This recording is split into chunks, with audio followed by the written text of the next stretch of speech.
Guys আমরা চাকু নিয়েছি, আমরা আজকে অপারেশন করতে যাচ্ছি। গাইস আপনারা দেখতে থাকুন কিভাবে অপারেশনটা করতে হয়।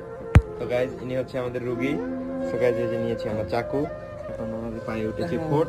গাইস আমরা এখন এটা আউলিয়ে দেব।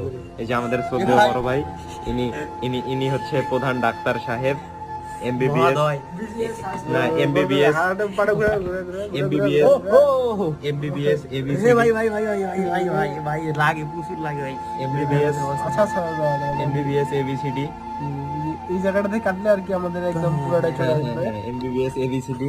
তুই পাত দি নাকি? নো নো নো আর আর বুকে হইছে নাকি? বুকেরটা ভালো হয়ে গেছে। আর ওই মাঝখানে যে দুইটা হইছিল মাঝখানে দুইটা দেখা যায়। আচ্ছা মনের মানুষ নাই দেখি ভাই বুকের ব্যথা উঠছে। আমাদের এমবিবিএস সাহেব উনি চাকুটা নিয়ে একটু এই সিঙ্গিটা 3 বেলা নিয়মিত খাবা আর দাও একটু কেটে একটু